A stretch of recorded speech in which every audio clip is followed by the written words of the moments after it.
Hindustan aeronautics limited ने कहा तेजस MK2 एमका का उत्पादन बढ़ाएंगे, मल्टी रोल हेलीकॉप्टर का भी प्रोडक्शन बढ़ेगा। क्या बात है सर, ये तो ऐसा लग रहा है जैसे अचानक कहीं कोई बैलगाड़ी में चलते चलते सुपरफास्ट रॉकेट में सवार हो गया। आपके शब्दों में जितना सताओगे उतने कदम आगे बढ़ाएंगे। क्या बात, क्या बात। तुम हमें और सताओ, हम और आगे बढ़ेंगे।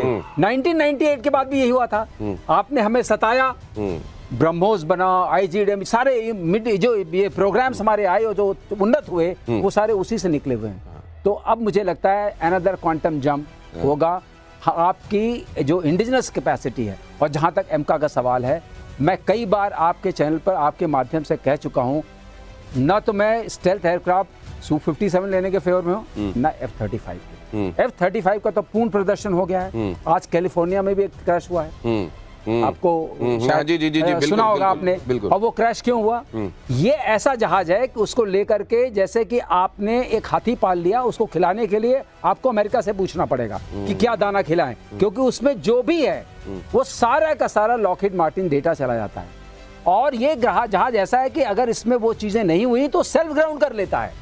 जो आपने त्रिवेंद्र में देखा, सेल्फ ग्राउंड कर देगा। अब कोई उसको अप ग्राउंड नहीं कर सकता, सॉफ्टवेयर से होता है। इतना सॉफ्टवेयर कंट्रोल एयरक्राफ्ट आपको चाहिए। अभी हम बात कर रहे थे कि आपके हाथ में कुछ भी नहीं, तारे हैं और न कैंपस है, आप चलेंगे कैसे? तो ये वाली स्थिति नहीं है। हमें यही चाहिए, मार्क 2 चाहिए, हमें एमका चाहिए, और एमका में स्टेल्थ काफी है। और आपने देखा जो लोग स्टेल्थ हैं उनका क्या हाल हो रहा है। B1 भी, B2 भी भटका हुआ नजर आया था गुआम आइलैंड को वगैरह के आसपास कहीं। ये सुनने में बातें नहीं है। F-35 का तो वैसे जितना इसका भौकाल बनाया गया था, वो भौकाल अपने आप उसका एक तरीके से झाग उसका बैठता चला जा रहा है। सवाल ये भी है कि अमेरिका इसको किस तरीके से ले रहा होगा, अमेरिका इसको लेकर क्या कर। अमेरिका का हाल, कई लोग ऐसा कहते हैं जैसे लड़की तो विदा हो गई, अब मायके से चली गई ससुराल, लेकिन उधर मायके वाले फोन में सुबह दोपहर शाम संपर्क में हैं। इधर बड़ी दिक्कत हो रही है कि भाई साहब आप ये बताइए कि चलेगा कैसे अगर यहाँ पे आप ये वाली जो स्थिति है, ये टेक्नोलॉजी के मामले में कहीं, मैं हालांकि इससे इत्तेफाक नहीं रखता, कम्युनिकेशन की दुनिया है, सबको टच में रहना चाहिए। अगली खबर देखिए, दुनिया में बजा ब्रह्मोस मिसाइल का डंका। ब्रह्मोस पर एक्सपर्ट का बहुत बड़ा दावा। ब्रह्मोस का सक्सेस रेट 95% से ज्यादा। ब्रह्मोस में चीनी HQ-9 को धूल चटाने की क्षमता, ये तो हमने दिखाई दिया है सर।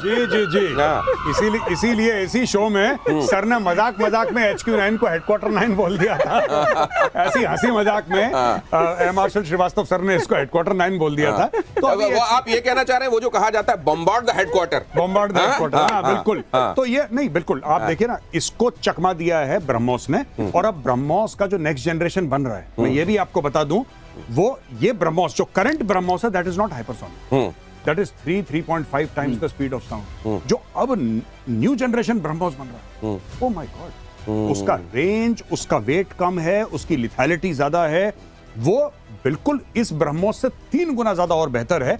और वो बन रहा है। और क्या ये HQ-9 ये तो वैसे ही, और वो यूपी में बनेगा, और वो यूपी में बनेगा। क्या बात है। क्या जेटली साहब कितने खुश हो रहे हैं? और ये इसमें इसका मतलब बहुत ज्यादा खतरनाक हो, ज्यादा खतरनाक होगा अगर यूपी में बनेगा। एक और बात बताते हैं, उससे बड़ी अच्छी चीज है, वो कार्बन कंपोजिट से बन रहा है। तो जो छोटा मोटा रडार को दिखता तो भी नहीं दिखेगा। अब तो हो गया स्टेल्थ। हमारा ये सब स्टेल्थ बड़ा काम आएगा। ऐसा स्टेल्थ चाहिए हमें कि जाइए और मारिए। हमें क्या करना, बहुत बड़ा जहाज लेके जाना, फिर उसको बचाना, फिर एस्कॉर्ट लेके जाना, लॉयल विंगमैन लेके जाना, इतने सारा, इतना झमेला नहीं। एक भेजो, दिखे नहीं, मारे, काम चले। ये यहीं बैठे बैठे जब मार के काम चल सकता है तो अपने फाइटर जेट भेज के, और वो छुपा रहे, स्टेल्थ रहे, वगैरह वगैरह करके क्यों इतना सब करना। ये वैसे मुझको एक बात याद आती है, किसी ने ये कहा, एक बगुला बैठा हुआ था, वो मछली पकड़ने वाला था। किसी ने कहा कि देखो आज मैं तुमको ये बताऊंगा कि बगुले को कैसे पकड़ना है। उन्होंने कहा कैसे? बोले जब बगुला पूरे ध्यान से मछली पकड़ने के लिए बैठा हो, तभी उसके सिर पे जाके एक मोमबत्ती रख दो, जैसे जैसे मोम पिघलेगी उसकी आंखों में आएगी, वही वक्त है कि जाके उसकी गर्दन दबोच लो। बोले साहब जब मोमबत्ती पकड़ने रखने गया था तभी क्यों ना गर्दन दबोच लूं? उन्होंने कहा फिर काम क्या हुआ?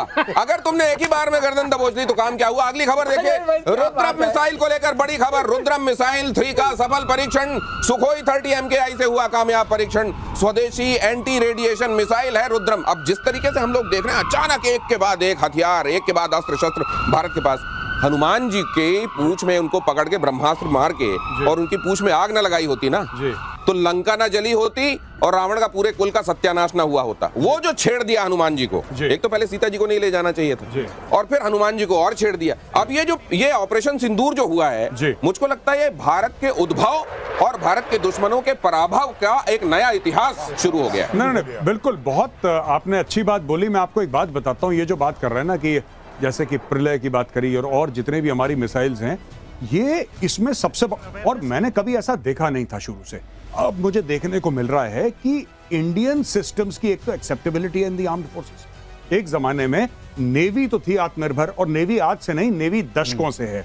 हाँ, कुछ रशिया से इनके प्लेटफॉर्म जरूर आए हैं, लेकिन ज्यादातर नेवीज के 90-95% Indian navy it was a great believer in naval design bureau वगैरह वगैरह कि भाई you should make in India.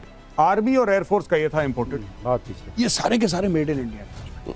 और कितनी फक्र की बात है हमारे लिए गौरव कि पाकिस्तान का सर झुकाया उन हथियारों से जो कि भारत में बने। समझ गौरव मैं भी ले लूं। जी सर।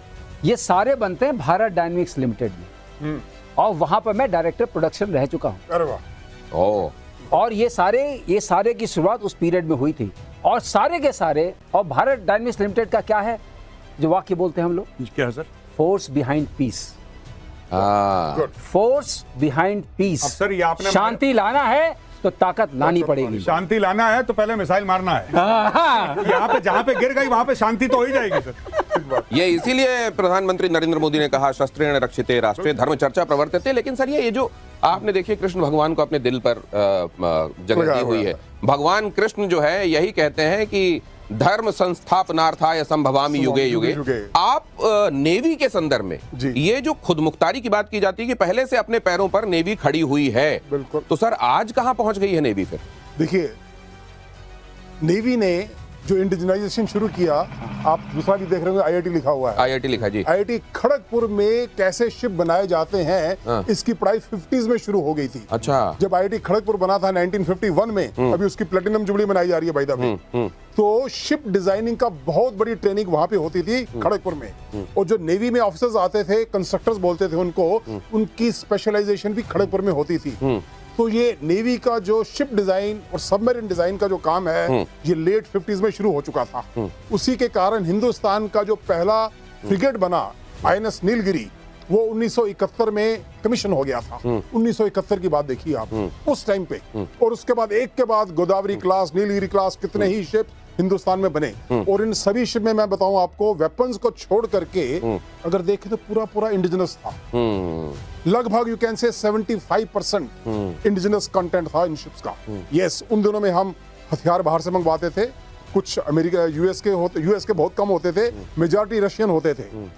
तो लेकिन अभी धीरे धीरे हथियार भी हिंदुस्तान में बनने शुरू हो गए हैं। कम से कम रडार, कम्युनिकेशन सिस्टम्स वगैरह हमारा बेल बना रहा है। तो अभी ये कंटेंट और काफी बढ़ गया है।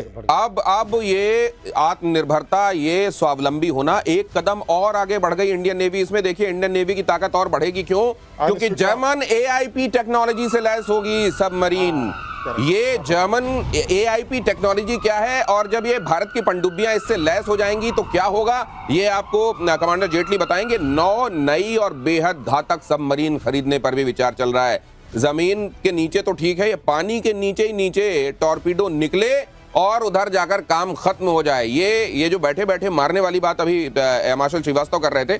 सर ये क्या है आईपी टेक्नोलॉजी? देखिए, ये जो रिसर्च चल रही है नेवी के फील्ड में भी, वो ये है कि जिस प्रकार से एयर फोर्स या एयर में हमारी ड्रोन्स होती हैं, तो अंडर वाटर भी ड्रोन्स का इक्विवेलेंट वो होना चाहिए। अभी तक टॉर्पीडोज होते थे और डेप्थ चार्जेस होते थे। अब in addition to that the under water drones you can call it. अब उसके लिए क्या नाम देंगे मुझे मालूम नहीं है। ये एक्चुअली इसको बोलते हैं एयर इंडिपेंडेंट प्रोपल्शन। अच्छा।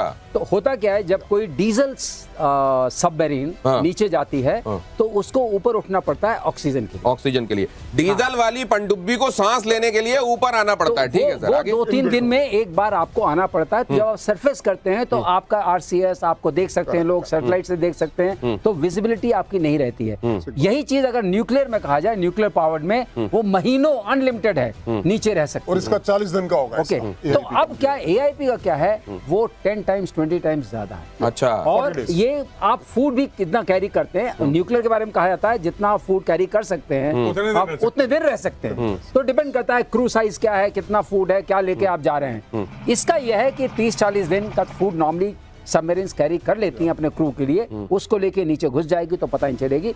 इस पर मैं इसलिए बोल पा रहा हूँ कि मैं LNT में था और वहाँ इस पर काम हो रहा था। अच्छा। और उस डिवीजन में भी क्या बात है, ये इसलिए बोल पा रहा कुल हूँ, मिलाकर- वरना ये सार्थकता यही कर सकते थे। AIP इस तरह की टेक्नोलॉजी होगी कि डीजल वाली पनडुब्बी जिसको ऑक्सीजन लेने के लिए, सांस लेने के लिए सतह पर आना पड़ता है,